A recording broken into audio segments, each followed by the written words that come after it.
Good afternoon and welcome to More Meets the Eye. I'm your host, Blind Prime, and for today, me and Sugar the Cat are going to talk to you about the Transformers Buzzworthy Bumblebee Origins Bumblebee from Legacy. Yeah, this guy came out last year, and if you haven't picked one up, I'm going to start this off by saying I do suggest you manage to find a way too. This is an excellent Bumblebee, and it has no parts for me. It's a better Bumblebee than the Earthrise. In today's video, I'll show you how when my cat stops showing you her butt. Come on over here, Sugar. Yeah. No, don't run over the entire studio knocking stuff over to get to the snaps. Oh my god. Sugar, no. Bye. You adorable cat. Who's an adorable cat? Hmm? You're an adorable cat. Okay, I can't pick you up because you're going to get into my tablecloth. All right. So today we're going to talk about where did the doohickeys go? I just had two of them right there. Sugar. So let's talk the accessories first on this amazing Bumblebee. He comes with 5 of these energon pylon things. Now, we saw these in the Transformers War for Cybertron Siege, but they weren't big like that. Maybe I actually have one laying around. Sugar, why do you have to keep going to my hand? No, Sugar, I use my hand to see. And every time I'm trying to see something, you're pushing my hand out of the way. Sugar, I can't see when you're doing this. Sugar, you're a lovely cat, but yeah, yeah. How about you live over here? Come on, live over there. Sugar. There you go. Yeah. All right. So we've got these 2 or 5 of these that came with the figure. You can do things with them like make little X's in the air. They're just solid pieces. They have no moving parts, but they do represent the energon that Bumblebee and I think Wheeljack were picking up at the beginning of the first episode of G1. You know, they had to get that final load of energon in so that the Ark could actually fly and accomplish its tasks. I was talking to my roommate about this, friend, and he was wondering, he's like, what is energon anyway? And I went, oh, well, it's like solid energy. It's weird. It's odd stuff. It's either a liquid or a solid, and I mean, we've seen enough of it made in G1 that it seems to just be a compression of things that create energy, and it's turning their potential energy, it's multiplying the potential energy by a lot, and turning it into a solid. And it's so weird. It's solid energy, like or liquid energy. It's really cool, but also it boggles the mind. Like, how does a thing use liquid or solid energy like that? Well, that's what the Transformers do. They drink it. They drink it, they eat it, they lay in a chair and they get it pumped into their bodies. You know, they find many different ways to harness energon, which is really neat. It's like a carnivorous plant. You know, it can both eat bugs and perform photosynthesis. So it's kind of cool that these guys can take in nourishment from many different aspects. That's neat. All right. So that's the energon little tubey things. They're like neon tubes. They're really tall too. See, one you lay one on the ground, it stands almost all the way up to Bumblebee's head. So I think they're neat. Now, Bumblebee himself is a figure that we talked about size-wise in the short episode. Now let's talk about his articulation. He's got a shoulder that moves at a 90. He's got an elbow that moves just above a 90. Yeah, a little more than the 90. It almost acts as a double jointed elbow, but it's not. It's just a really good hinge there. The hands are in that terrible thing where they fold down into the wrist, which I absolutely hate. I wish it would fold it sideways into the wrist because plugging a gun into his hand means that you've got to hold the bottom of the hand and plug the gun in. And also, because this joint is very loose, it means you can't hold anything in this Bumblebee's hands that's very heavy. His hand will just collapse down.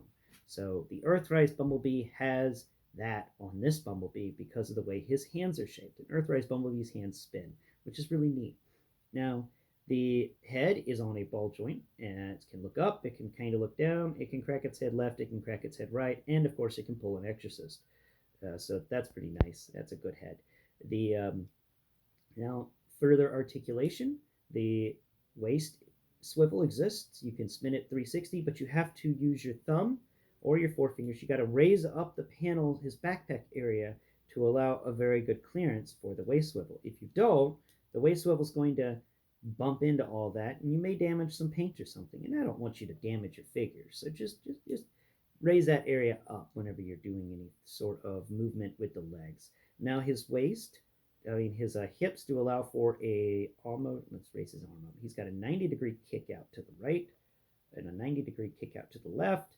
He can kick almost 90 forward. He can go almost 90 back, and he has got a thigh swivel.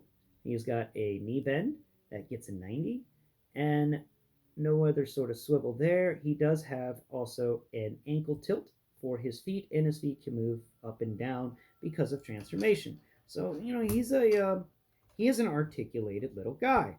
He's an articulated little guy, that's for sure. Now let's talk about his accessories other than the energon tubes, which I'm just bouncing around all over the place. Energon tubes. Both of you just go right there. Good job. He comes in this really cool backpack, and that's a jetpack. It has two ports on it for fire effects, so you can actually have your Bumblebee, shooting off into the sky, like Rocket Man or the Rocketeer. Ooh, yeah, the Rocketeer. Have him flying towards a Zeppelin. Um, so that's the backpack, and then he's got his little gun, which is I'm not sure if this is the Bumblebee gun or not. I know that we didn't get a Bumblebee gun with the Earthrise Bumblebee. We just got some weird bazooka thingamajig. But yeah, no, this is the gun that I believe Bumblebee had in the show. So we finally get Bumblebee's gun, and we didn't have to buy a bonus pack filled with accessories. That was a Hasbro Pulse exclusive, and I'm talking about the Centurion drone. Um, Something that I really wanted, but I missed out on because I just don't have that kind of scratch. So the Bumblebee here, we got all of his accessories removed. Now let's talk about some things with him.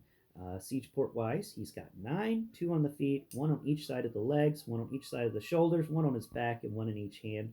Not bad at all. The feel of this guy is interesting because he's a mixture of multiple different types of plastics. You can feel in different parts of him where they've used the Combiner Wars, Prime Wars plastic, and then you can find places like in his shoulders where they've used the more advanced, more modern day War for Cybertron plastics. And that's the same for his hand and his arm. His backpack is just made of that Combiner Wars stuff, and so is this panel on his side. It's actually made with both Combiner Wars plastic and the plastic from War for Cybertron. At least that's how it feels to me. It's neat how he's a different conglomeration of plastics. I really think that's fun. Now we talked about articulation, we talked about plastics, we talked about siege ports. Now let's talk about the feel of him. So weight-wise, he's about the same weight as the Earthrise Bumblebee. The Earthrise Bumblebee may be a little more, but not by much. It's almost negligible, their weights, when you compare them to each other. The Now the way this guy feels, the sculpt work wise, as this head sculpt, many people have disliked it. I'm straight up to be honest with you. As a person who can't see, I like this head sculpt. He's got a bigger crest on his forehead, which allows my big adult fingers to feel it better. He's got these little horns on the side that are the same as the other head sculpt. We come in here, and I'm able to feel more of his head sculpt in this figure than I am with the Earthrise Bumblebee. Now, where is Earthrise Bumblebee? Let me do a little comparison. Right. Everything got destroyed over here after the wrath of Suger. So here we go. Here is the Bumblebee from Earthrise, and we get a head sculpt that is much more sleek, a little narrower, and it feels, even though it's got about the same amount of detail, it's hard to get your adult fingers in there to feel it all. But you can feel the nose, you can feel the mouth, but it's difficult to figure out what expression he has on that mouth, and you can feel the inset eyeballs. So it's a difference of opinion. As a blind person, I appreciate the head sculpt more on the Origins Bumblebee than I do on the Earthrise Bumblebee. And be aware, this Origins Bumblebee is climbing steeply in price, so if you don't have it in your collection, try your best to get it this month, because I think it's going to go up to 50 by July, and it could be as up to 60 by December. So just be aware of that. This thing is, jumping in value. The Now the sculpt on this thing is pretty cool. Pretty fun. The We got this nice little chest piece. It's got it's a different type of chest piece than what we're normally get. We get like either a bumper with the Studio Series, or we get the top of the car. This guy's actually kind of got the bumper, but it's the front of the. It's a lot like RC, because RC from Studio Series 86 had the front of her chest was actually the very front of her car mode, the little nose of it. And that's the same with this Bumblebee. And I think that's cool. I think that's neat how they were similar. And I love it when there's similar parts, because it shows a similarity in design, like the factory that built them, or the machine that made them. It did things similarly sometimes. So, and I've said similarly way too often. This chest piece folds up to be the nose, and we'll see that in tomorrow's video. It's got some really great textures to it. It's pretty flat and armory feeling. Bumblebee doesn't feel like he's got anything fancy on him. No, everything's kind of sleek and nice and just evenly matched. It's all aesthetically pleasing. It's all balanced. There's something on each side that's the same. And these arms feel, just like robot arms. There's some more ports on these arms so that you can plug in some blast effects, like the blast effects where somebody got hurt, and so you can plug those blast effects into these male ports on the arms, which is really cool.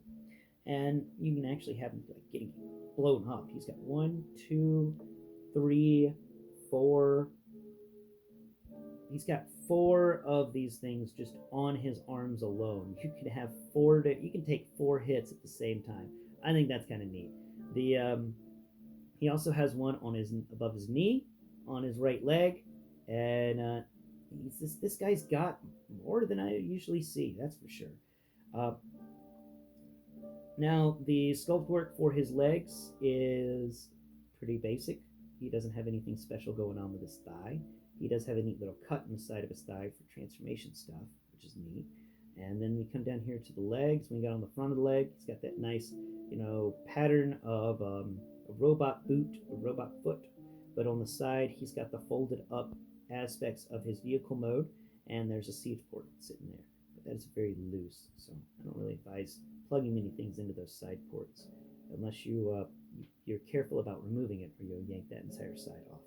Though that's about all I got to say on the Bumblebee here. It's an excellent figure. I highly, highly recommend it. But I also recommend you pull the trigger on this guy sooner rather than later, because he's going strong in the increasing in value, and it surprises me every time how these Transformers can sometimes just quadruple, quintuple in value. Almost, it feels like overnight. It's just because you didn't look at it for a little while. Case in point, my Studio Series 86 Grimlock. Go look at that thing and how much it costs new on Amazon right now. $250. I got it. Hi, Sugar. I got it for a present, and it was $50, or 55 after taxes. So that's a 5 times increase in price. Just wow, blew me away. Thank you so much for watching today's video, and please tune into my channel tomorrow. Me and Sugar will be bringing you, or me and Cream will be bringing you, the Blindformers episode and teaching you how to transform your little Bumblebee into their cute UFO mode. So please tune in for that, and thank you so much for watching. Please do everything below that everyone else asks you to do. And once again, I'm Blind Prime, and this channel is devoted to raising awareness for the blind through alternative means and methods. Till next time, bye-bye for now.